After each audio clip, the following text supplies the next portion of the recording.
Hello, hello, hello. Welcome, everyone. We are here in the mental spot where men talk about life, love, and leaving the toilet seat up. I am so excited about tonight's show. Like, really, really excited. So as you all are joining on, please place your hellos or what's up or what's happening or some type of notification to let me know that you are here. And we are going to jump right into this. Those that are catching us live, we welcome you here. And if you're catching the replay, we welcome you as well. So we want to make sure that we make the most of our time. So again, use this as an interactive way. Comment, let us know that you're here. And we are going to have a good old time tonight. I'm multitasking, just making sure that we are live, which it looks like everything is going well there.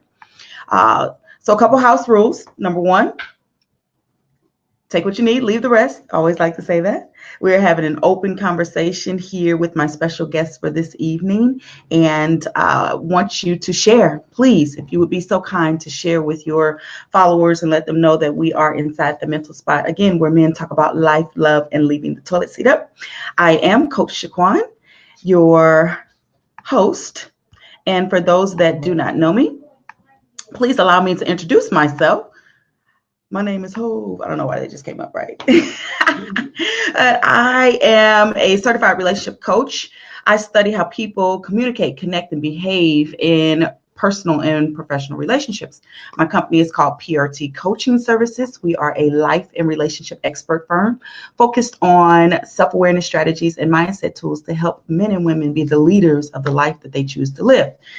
Yes, all of that. And sometimes people say, well, hey, what does that mean for my marriage? Or what does that mean for my relationship? Well, you must see yourself as a leader, see yourself in a position of being able to make choices that work best for the team, be the type of leader in your marriage, in your relationship, in your professional life that you would want to follow. And so through a concept that I created called Check Your BS, right? My friends love Check Your BS, friends. Don't we love that? If you have been impacted by Check Your BS, or if you know the power of what Check Your BS can do, I want you to make sure you tell your friends, tell people. You have to learn this concept, Check Your BS, where BS stands for belief system or whatever has you stuck in a pattern of thinking or a way of doing things that's not allowing you to reach your goal. And to learn more about that, I've laid it out for you, teaching you exactly the steps that you need to take to check your belief system at checkyourbs.com. Okay. So let's talk more about the mental spot and why we're here. As some of you have joined me in past episodes, I explained that the mental spot was something that dropped into my spirit. It's been a couple of years ago, and I didn't act on it. I didn't think anything about it. It's like, oh, it's nothing. I noticed that when I was coaching, that there were more men at one time, more husbands specifically, reaching out to me asking for help in their marriage. And I recognized that, hey, men really do want to have the conversation about love and marriage and life and just really go through that same process as women do. And sometimes we don't give men space to operate. We expect them to be something, and when they're going through the same process we are.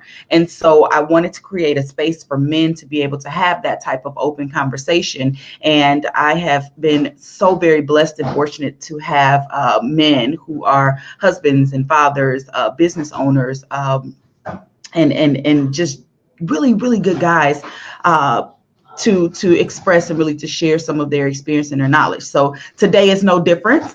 We are talking today with my special guest, Pastor Monty Weatherall. He is pastor of Love Church in Swansea, Illinois, which is our neighbor here in St. Louis. And I'm going to bring him on in a second, just so that we're clear. House rules, please comment. Let me know you're here. I see Alina says, hey, welcome. I see Samika, you're here. Thank you all for joining us. Tonight's topic is going to be, you guys can see Pastor Monty, but I see him. I'm getting ready to bring him up here in a second. Tonight's topic is a man, a ministry, and his marriage. Why it is so important to create balance between worship and wife. See, because some of y'all out there, you ladies, you're single. For the single ladies that's watching, y'all want to marry a preacher man. So you say, I want to be the pastor's wife. I want to be the first lady.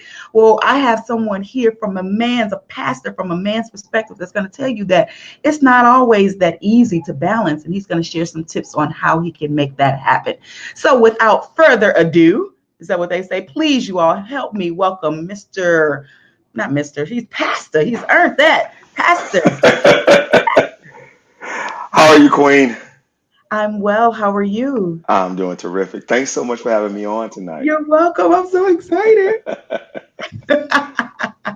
We're going to have a great time discussing here for about we're going to take about 20, 30 minutes to do this, and then definitely ask it if we have any questions from our viewers here. And so I always like to start with this, and this may be a little challenging for both of us. Pastor Monty, how did we connect? How did we meet? Oh my goodness.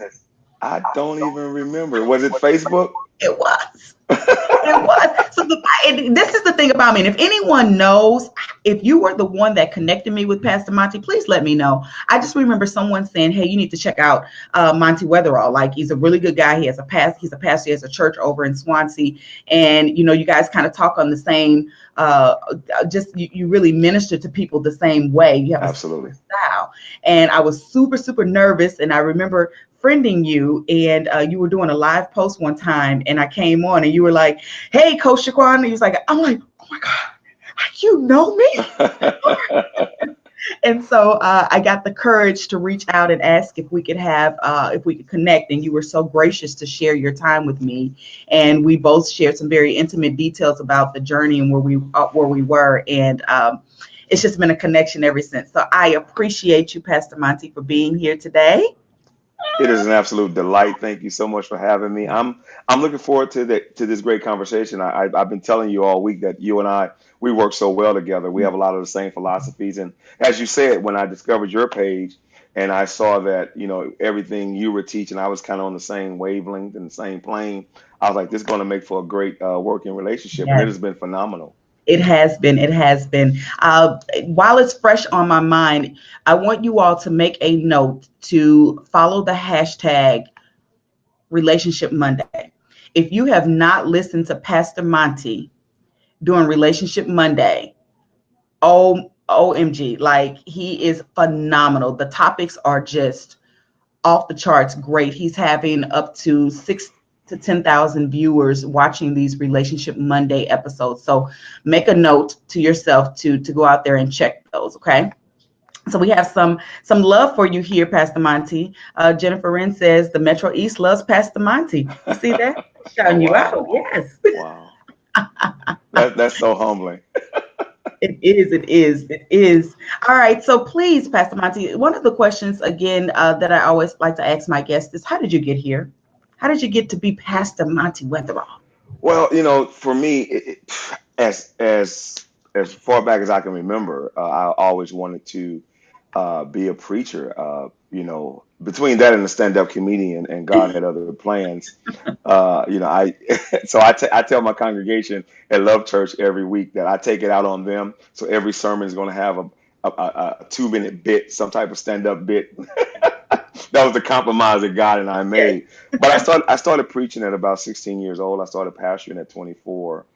And, having started so young, I kind of feel like the life shows me. I'm probably a seventh generational pastor in my Mhm, family that goes all the way back to probably slavery. mhm, And, but, one of the things beyond being Pastor Monty, that's part of the title, I just really enjoy helping people. mhm, And so the pulpit, I now realize that it affords me an opportunity to be an extension of why I was created. I was mhm. created to help people be the best version of themselves. So that's how we're Um, here. So for 21 years, I've been preaching and preaching 28 years. Yes, yes, that is so awesome. So, I have to do this because I saw your lovely wife is on as well. And although I have never officially met her, I feel like we are like soul sisters connected. I'm like, "Hey, Kimberly, girl, hey, Kim." And I'm like, "Okay, but you got to meet her first," which we've already talked about that, Pastor Yeah. Monty, that my husband and my family will be coming to visit you. And also here, I just want to make sure that people know that they can find more about your church, Love Church, which I'd love for you to give us a little insight on as well. Yeah, we're located in Swansea, Illinois, as you mentioned.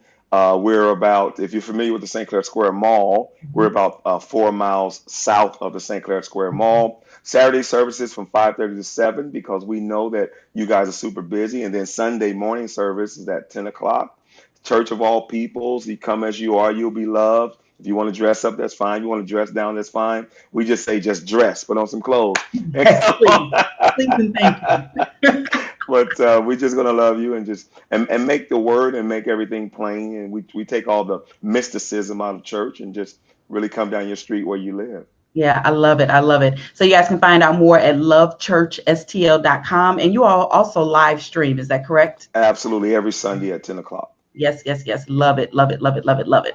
Awesome. All right, so let's get into our topic for this evening. Again, I wanted to talk about a man, you, the man, the ministry, and the marriage. Why is balance so important between worship? And when I'm thinking worship, I'm thinking of really serving, right, your congregation, and really then playing the position of in the role of being a husband to your wife. Let's talk about that. Let's do it. Well, I think first of all, I think this is an important topic because I'm going to take the ministry side first, and then we're going to, I think, dip off into just men and women being driven. Yeah. And so, because I think this is a conversation, it's an important conversation, not just for clergy, but it's also just for alpha people who are really driven. Every morning and every evening, I put a post up on Facebook, a good morning greatness and a good evening and a good night greatness. And one of the things that I realize is that all of us have greatness in us. Some of us are really driven to make sure that all of that is extrapolated out of us. And Mhm. sometimes what happens when you're driven to pursue your purpose and your greatness and your destiny, Yeah. you can become so that train is on the track and so one track minded that you fail to realize that there are people that you invited into your life on that journey that you can't be so focused on that you forget about them. And one of the number one professions that has a tendency to do that is ministers and pastors. And so, and I was one of them. My beautiful wife Kim, we've been married a little over 4 years, and this is my second marriage.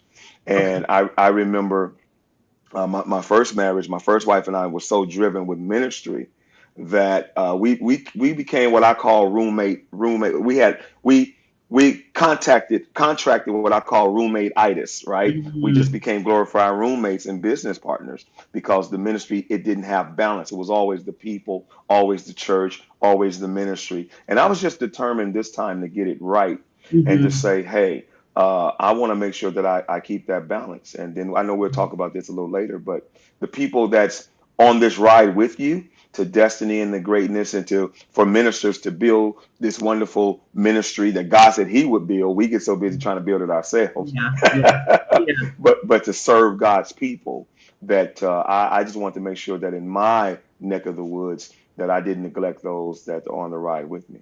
Yeah, that's awesome. And thank you for being open to sharing your truth. Sometimes people don't see pastors as humans, right? Right. As people that you are still subjected to some of the same things that we are, right? Being Right. in a worldly space. And so the fact that you can openly talk about having been married before, divorced, and remarried, and then learning that lesson, Right. uh, I'm certain really goes into how you really honor those ways that you're going to balance and create boundaries and balance and things of that sort. Um, so when you met your second wife, were you already a pastor at that time?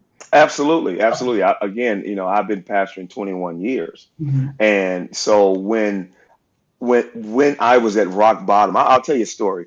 I was in my small duplex in Belleville, not too far from Swansea, where the ministry is, and it's amazing how a little a little small space can be so large when you're by yourself, right? And Yeah. I never woke up. I never planned on getting a divorce. I never woke up and said, hey, I'm going to lose my family. Nobody wakes up to say, and then to be very public in the public eye. I didn't resign from the church. And so I had to still get up every Sunday and minister, and every week and minister. I was in my duplex, and I was just crying my eyeballs out. It was one of those moments like, God, you're going to help me. I don't know how I'm going to get through this. Yeah. It's amazing. It's 2018. This was in 2010, and 2018. 8 years seem like 100 years. Yeah. Yeah. If anybody out there, if anybody's ever going, somebody's in a storm, you know exactly what I'm saying. You know, people say, "Oh, time will heal it." Well, 8 years may as well have been 100 years for me because I was at ground zero.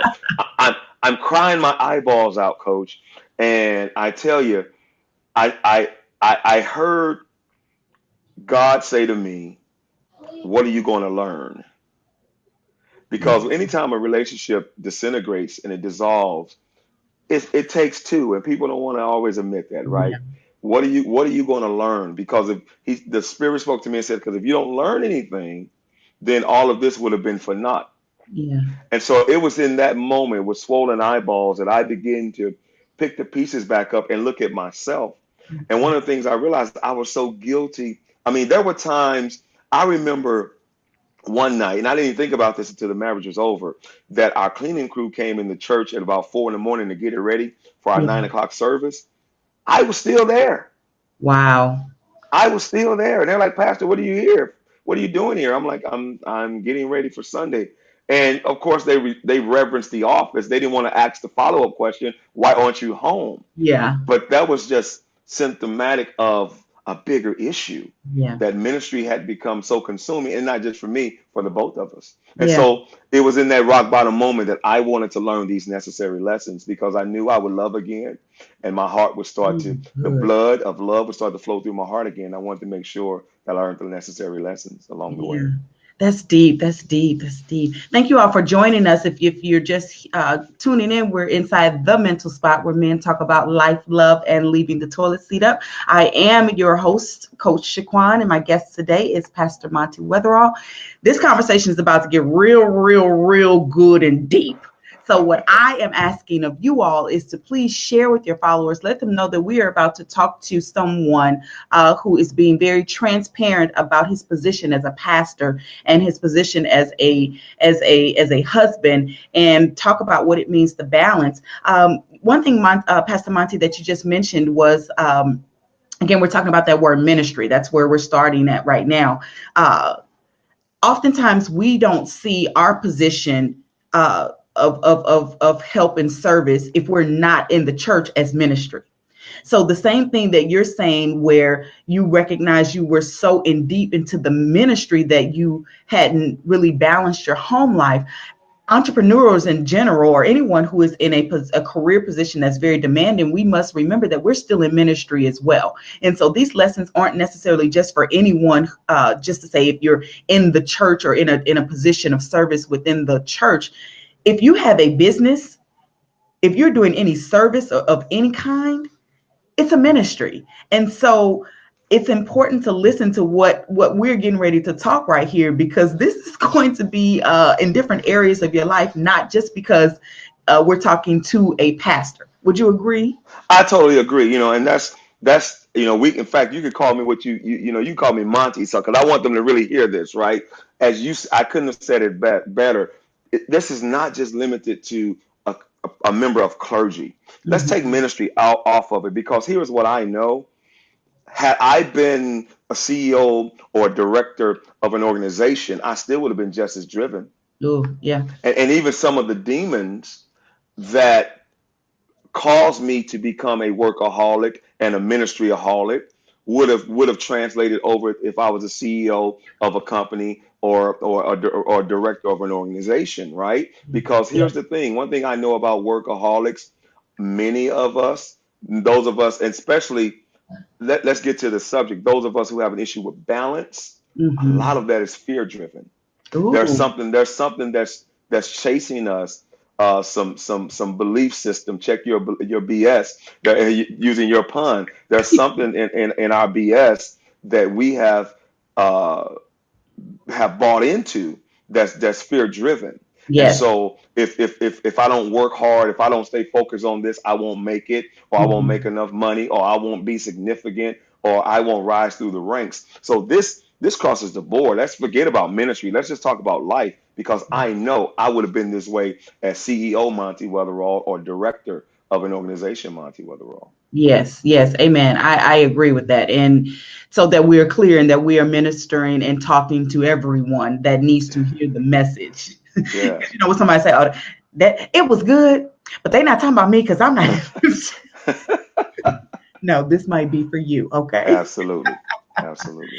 All right. So just reading some of the comments here. Jennifer says your balance issues may be driven by fear. That is a quote from Pastor Monty. Absolutely. Oftentimes we think of fear just as those simple things like fear of something happening, worrying and heights and spiders and all of those. No, you could be having a fear of balancing it all. When I think of balance, Pastor Monty, we're going to go with Monty just because we want people to be clear, right? Right, right, right.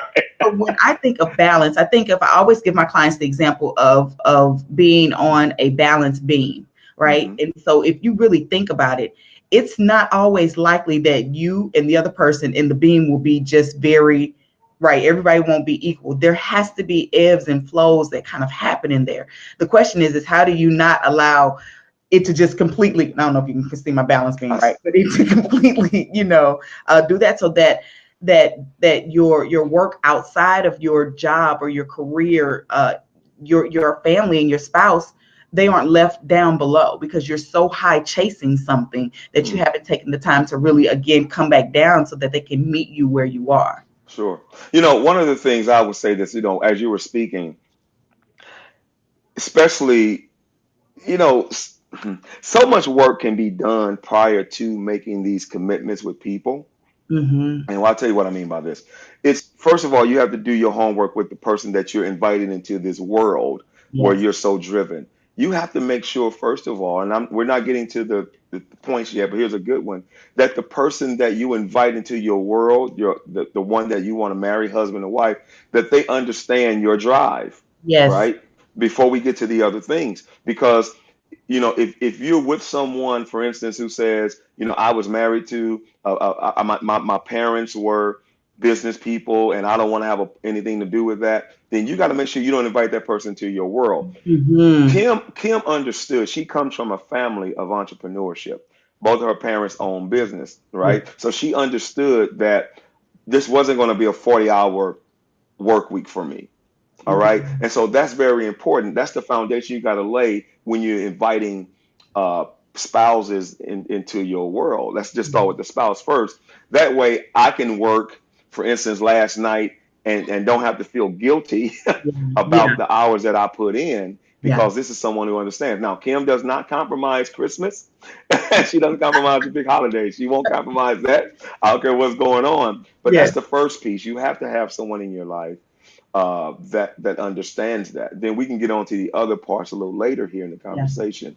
But that's really important because we'll meet people and we're so in a rush to fall in love and to Mm-hmm. seal the deal that we Yes. don't do the necessary homework to realize this person may not be a great fit for my drive. Absolutely. Absolutely. So very important. Again, some of these lessons are things that we've learned by being married and going through that process. Uh, Definitely that was good there. Definitely need to be with someone that matches your drive. And even if you're not talking about being in a business sense, right? If you're an entrepreneur and they're not, just simply in general, I have seen several cases where women, right, who are more ambitious, more driven, end up in relationships with men who aren't, and it becomes a problem, right? It Absolutely. becomes a Absolutely. huge problem if you don't find someone that matches your drive. Absolutely. All right, that was good. I like that. I'm gonna put that down right now. Right. So again, we are inside the mental spot where men talk about life, love, and leaving the toilet seat up. My guest this evening is Monty Weatherall. He is the pastor of Love Church. You can find more about him and his ministry and how you can go visit at lovechurchstl.com. I want to acknowledge some of the comments that we've had here. Tasha, who I know I call her Tatia, she just said that's good, absolutely. And I'm assuming that we're at the part where we're talking about find someone that matches your drive. Jennifer has a question here as well. She says, how do you overcome fear? Because we talked about having the fear of balance, right? Not being able to balance. There's a fear associated with that. She says, I know you pray, but what do you do after praying while waiting? And we addressed that. We want to make sure that we hit all points. We're going to get into our topics, but can you address that very quickly? Real quick, fear is one of those things that you have to face because if you don't face it, it'll manifest. Remember, we're talking about belief systems here. Yes. Everything is fear is a serious spiritual demon. And Yes. if you don't face the fear, you're going to manifest the fear. Yeah. So that's the number one way I tell people, this is how you get over it. You got to Yeah. have a conversation with yourself and say, if Yeah. I don't deal with this, I'm going to manifest it. Yeah. Here is what I'll say. I'll use the faith term real quick, and I'll return it back to you. You have to feed your faith and Mm-hmm. starve your fear. And Yeah. so what that means is, what are you, let's take it out of the church sphere for a second. What are you believing for your life? Yeah. Feed that. And when you feed that, what are you believing for your life? Looking at your destiny, you will starve that fear. Absolutely. Absolutely. That's good. And if I may add this to it, we really have to get in a place, and Jennifer, this is for you and for anyone else that may be experiencing the same challenge. The majority of the fears you have no evidence to support it. Yeah, You have no evidence to support that yeah, that would happen, that something would go wrong, or that yeah, that fear is actually a piece of truth. So part of the check your BS process is really checking what you believe, or challenging what you believe, checking what you think. Like, do you really believe yeah, that fear? And then again, learning to face it. Jennifer says again, that's good. Face the fear, face it, right, and really identify it. Is it something yeah, that's real? Is it something that could that I am manifesting? Or is it something that truly is not in line with my faith? And then the last example I like to give is, let's just say you're in a two-seater car and you're driving down the highway top down. You can only have two passengers, right? You're driving. You only have one passenger. You're going to take faith or fear. right. You That's make it. that choice, and then you drive forward and you go That's for your it. goals, right? That's it. A couple other comments here. Tina says, everything is attached to a spirit. Feed your faith, not your fear. Said, that's good. That's good, Monty. Yes, that's a put a Yeah. hashtag on that. And then Alice says, starve your fears, feed your focus. I love it. Yeah. Absolutely. Got to stay focused. So thank you all again. We are here in the mental spot. This is going well. I'm kind of getting some nuggets over here as well. Our topic was a man, his ministry, and his marriage. Why balance? Okay, y'all hear that? Why balance is so important between worship and wife. And so, Monty, I'm going to ask if we can go ahead and jump into these lessons. Yeah. Absolutely. All right, so here's what we want to look at. The first thing you want to look at in terms of how to balance, you have to schedule it. Number one, schedule it, schedule it, schedule it. Again, that's why I laid the groundwork a moment ago about finding someone who can match your drive, who understands your drive. But that does not mean that you have to neglect them. Okay. Again, Kim does not compromise Christmas. We were dating one year, and I had the unfortunate incident of tripping on Christmas, and I felt her wrath. And so I said, never again. And I'm glad we got that out of the way when we were dating, right? So but schedule it. Listen, here's what we do, right? For instance, today, we just said, before I came on the mental spot, we spent an evening alone. We weren't even talking, having great conversation. We just laying in the bed, just chilling out. We both could have got busy tonight doing a lot of other things, particularly as it pertains to ministry or scheduling things. We said we're going to schedule a time where we need to spend time together. And Yeah. so these things are important. Every 12 weeks, without compromise, we take a vacation. We Yes. take a vacation. It's like every 3 months. And when it comes to ministry, okay, I prayerfully, I've done the work of training other ministers can hold out for a weekend and hold it down. But we schedule it and we go somewhere. We don't have a staycation. Between Groupon and Priceline, look, for 200-300 bucks, you and your family can get out of Dodge for a couple of Yes. days. Schedule it. I always say this, and purchase your plans and packages ahead of time. Why? Because when you do that, you're not gonna waste the money. No. Don't just say, "Oh, we're gonna do it," and then we don't do it. But purchase the plans ahead of time. Kim and I, we got a time of refreshing just coming up really soon. Just schedule it. You've got to be intentional about it, and the best way to be intentional about it is to schedule it. If it's not 12 weeks, for some of you guys, you great people that's watching, it may be 10 weeks. Yeah. It may be 16 weeks, but make sure you schedule it. That's Yeah. important. Absolutely. Schedule it, schedule it, schedule it. And sometimes we don't want to do that for fear of not being able to honor that. Again, manifesting something that's not even an issue. You Yeah, put it out yeah, there, you schedule it, then you are already being intentional about balancing your work life between your home life. absolutely. Yeah, I And love then the it. family will know. They'll know that it's on the calendar. We don't know where we're going. We're going somewhere. Yeah. And once you get in that rhythm, you'll really your body, your biological clock will start craving that. So you'll start knowing, okay, well, you must be on week 9 because I'm sick of these people Yes. that I'm working with, not your Yes, home. yes, yes. Not I love it. I love it. I Yeah. love it. All right, you all. That was the first one. Again, if you're joining us, make sure you're sharing. Pastor Monty. I'm in a habit, right? Yeah. Dropping some very good gems here about balancing your work life and your home life. So we talked about scheduling it. What would be number two? I want everyone to understand that balance is necessary for intimacy. Okay. Mm, I want to speak as a man. Men love, want, and need intimacy. mm. And I'm not talking about sexual. We that's our number one need, but let's put that on the shelf. It's right there, right? Not to Listen, from our spouse and from our children, we yeah, crave intimacy. We don't want to just come home and it's a cold atmosphere. It's where the children just saying hi and mhm, bye, and you know they're not really communicating with you because you're not there. And yeah, so you have to realize that it's necessary for intimacy. You've got you as the man or the alpha female, you've got to find balance because if you don't, you're going to be a chauffeur and you're yes, going to be a glorified ATM yes, and then you're going to be somewhere in your room just wondering why do my family honor my husband more than they honor me, or why do they honor my wife? Why can when my husband comes home they're jumping all on his back, but they see me, oh mama, it's all right, or yes, dad, and the same way for dads.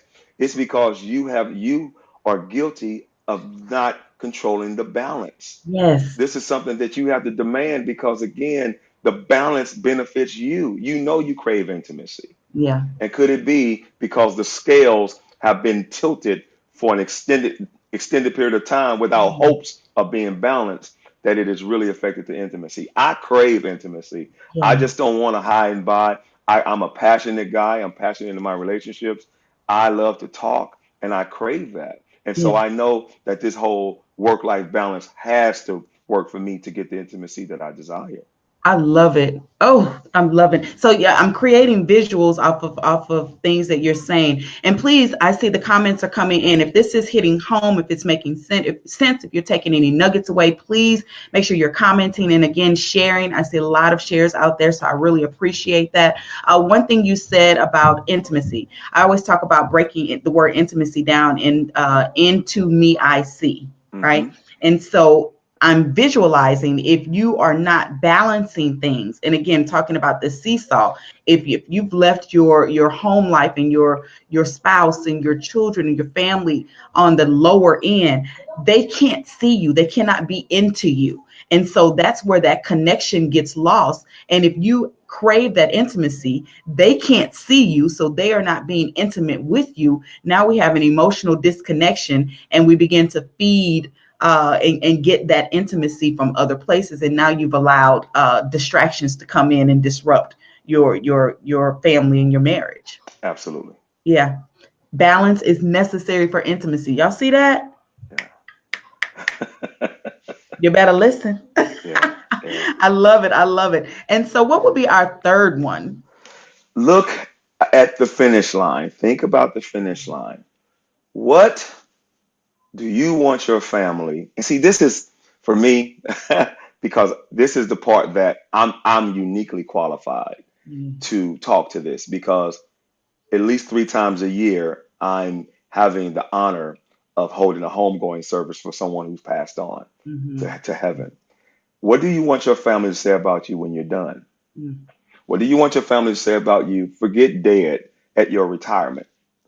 I mhm, went to a retirement party one time, and it was a big shindig, and there was uh, there was a person that was really honored, and everyone that they had affected in their career had come back to honor them. And I was amazed that their children was not participating in the joy that everyone else were from coworkers to other folks that they had affected on the journey. The children were there, but they weren't participating in the joy. And then when I inquired, it was simply because this person had not invested in their children like they did everyone else that they had built this illustrious career. And so they weren't thinking about the finish line. What do you want the people to stand? And they were being lauded, they were being applauded, they were being just lifted up by dignitaries and all of these folks. But the children were sitting there being polite, being nice, but you didn't see the joy. And once I inquired about it, it's because they basically said we didn't know that person. I have We didn't know that person. been, that Yeah, is deep. I have yeah, seen that happen. yeah, yeah. So what do you do when you, or well, let's see, let me phrase the question because we can't assume what someone is thinking. I'm curious to know. Okay, so from a man's perspective, Mm, right, most men sometimes have that mindset that they have to be the provider and being a provider, and that's enough, right? mm, mhm, And as we know, we spend more time with our coworkers and with our colleagues and anything that we do in business more so than we do spend with our family. And mhm. so that's a great analogy. What do you want your family or your spouse to say about you at your retirement party? Because Yeah. that would be very, and I have seen it happen. I haven't experienced it. Mhm. I have seen it though, where you're like, well, who is that person? They do what? Right. Exactly. Exactly. That's and I've seen it again because I've had the privilege of just pastoring wonderful people, and you see the disconnect. And I'm just into people, so I know when I see it. And or at a funeral, you see these Mhm. people coming up and just crying and falling on the casket, and the family like and or in that moment where they stand up there to talk about the deceased. And the family's like, no, I didn't know that person. I didn't know him or her like that. One of the things that Kim and I say as far as ministry, and again, you can apply this across the board. People will come and go. Your family will always be there rooting for you. Yes. That is a philosophy of mine, especially in the church where we get new people every week, and every week we lose some people. I think that's just American church 21st century, right? They come and go. But Kim and my daughter and my granddaughter, they're going to be there. And my brother, your family, they're going to be there when no one else is, still rooting for you, still cheering for you, still holding you and rocking you when you're frustrated, and all of that. And so you have to really remember that when you're conquering mountains and slaying giants, that hey, when you go home, okay, turn that stuff off. I don't even know if my wife, I think she noticed this is about me because we've been married long enough. She knows me really well. I try to talk to her, for instance, about the church and what's going on in ministry in my day while I'm in my car on my way home. Mm, So when I get home, we don't have to talk about that's okay. Hold on now. that.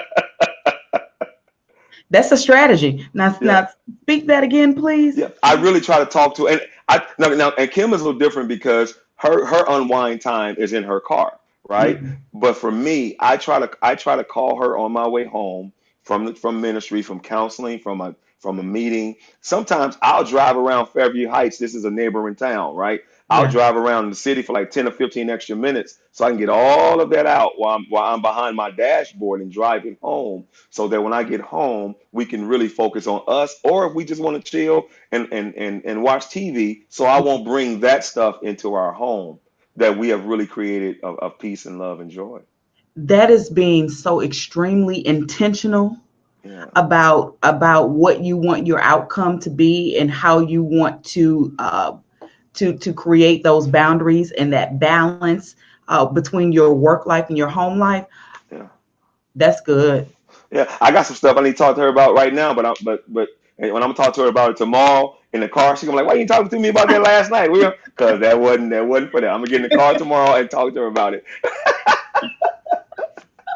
Yeah, Oh, that was good. I like that one. It's me. I'm trying to get in every phone call I can. I'm dialing the first person, don't answer the next person. Next person, boom, boom, boom. And for me, it is being able to get those conversations. Well, you know what? Now I'm checking my own BS. Perhaps I do that because it is my intention to get those conversations out the way before I come home. I have this rule. A good, very dear friend told me one time too, when I go pick the kids up from school or from camp or wherever they are, I'm not on the phone when I pick them up. And I will tell people, hey, I'm about to go pick the kids up, because I want their first interaction with me to be it's mom. Right. And so I do my best not to have a scheduled call or any other conversation, like you said, because you want to make sure that you are focused on your family. And that's key. That's key. That's a really good nugget. Yeah, yeah, That is a really, really and good nugget. and just to to compound on that, I mean, I generally don't take phone calls at night, and I'm not the old school pastor. You're calling me at 2 or 3 in the morning, I'm not going to pick up. If you're in my inbox, and I don't mean anything carnal, I mean for some counseling reason, I'm generally not going to open it until I wake up in the morning after I spend time with God, and then I go to my email and everything. But I generally don't, and even my friends and my brother, all the folks that's closest to me in my life pretty much know when Monty's home, he's home. Yeah. And so all of and you have to be intentional about that. I think about I tell Kim this all the time.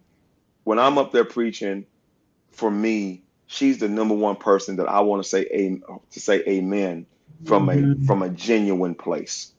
Not from this place that she has to be a trophy or a showpiece. Everybody's looking at First Lady, so she has to say amen and has to laugh. No, I want her to say he's walking it like he's talking it. That's important to me. Yeah, I'm telling you.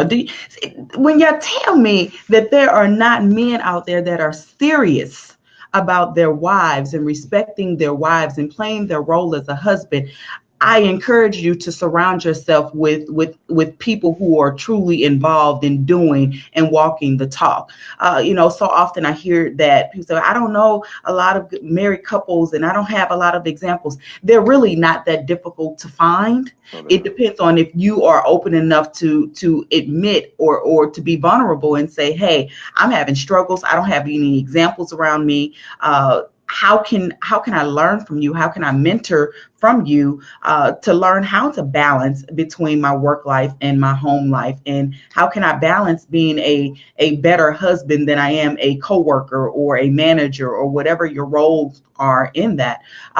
That's good. I had a comment here that from Tammy. She says sometimes dumping can be too much. So how do you balance that? That's hard for me, and I, again, of being transparent, because my profession is already a lonely piece. Yeah. You know, pastors don't want to admit it, but it's lonely. And then you say, well, call other pastors, but then there's this, well, if he know my business, then they're gonna use it as I'm against he or she gonna use it against me.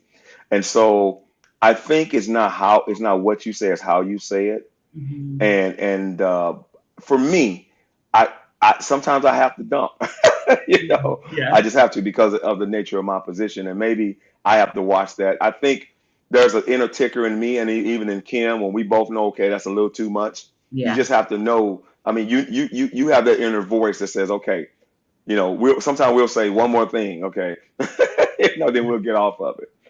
So for me, that's a difficult thing because this is just a lonely position, and it's not many folks to talk to. I have some great friends in ministry, Yeah. and then friends who are not in ministry, but yeah, we pretty much talk about everything. So you may have to ask someone else in a different profession that question to get an honest answer from them. Yeah, yeah. I love that. And I'm going to table this, saying that being a pastor is a lonely place. I don't know that people understand that. Yeah, yeah, I And don't. so Yeah, thank they you for don't. sharing that truth, because I have heard that before. That's not a new it's not a new comment to me. Yeah, And I just wanted to point that out, that I thought that was very powerful and very truthful of you to share that. So we'll table that for another conversation, because then we absolutely. can we can go some different places and really explaining what that means as well. Yeah. Yeah, So I hold you to that. you're gonna hold me to that. Yeah. I know you will. All right, you all. So this is the mental spot where men talk about life, love, and leaving the toilet seat up. My special guest today was Monty Weatherall. He is the pastor of Love Church. You can find out more at lovechurchstl.com. And we talked about a man, a ministry, and a marriage, and why it is so important to balance between the worship and the wife. And Pastor Monty has given us some really good things to think about. First one he says is schedule it. Schedule time, schedule vacations. Make sure that you have it down so that you can honor yourself to it. I've had this conversation separately too about, and again, I'm tabling all kinds of little topics here. Sometimes you actually have to schedule the sex as well. Absolutely. And so all of that, the intimacy, the conversation, like all of what you can think about that requires you to be connected and stay intimate with your spouse and your family, schedule it. Okay. Absolutely. Number two, he said balance is necessary for intimacy. We talked very openly about what it meant to be intimate and how men crave and need intimacy. And sometimes we don't really recognize that need as wives or as family members, how much they need for intimacy. And then another perspective was making sure that if you are a man in a position and you know you need intimacy, make sure that you are balancing. You're not too far up and down so that your spouse or your partner or your family, they can see into you and be able to provide you with those intimate things that you need. And the last one, which I thought was just right on point. Look at the finish line. Tell us just one or two more nuggets about look at the finish line, please, Pastor Monty. Absolutely. There's going to come a day where someone is going to have to give your life journey, whether it's a job or whether it's in your death. You want those closest to you to be able to say the most pleasant, joyful, intimate things about you, that they really knew you, they understood you, and they enjoyed you while you were on your way to greatness. They enjoyed you while you were so ambitious and trying to achieve all that you set out to achieve. You don't want to just get the gold watch and the plaques and the flowers and the party, and they're sitting there like, look at this mess. Yes. You want those that's closest to you to be able to really authentically, you want that retirement party, to be, you want that to just be a shell of the real party that took place between you and your family. And especially, and then even if you, even in the event of your death, you want your wife and your children, those who really knew you, to be able to stand up and say, that man and that woman, all these things everybody is saying, we can say that is absolutely true. Yeah, I love it. I love it.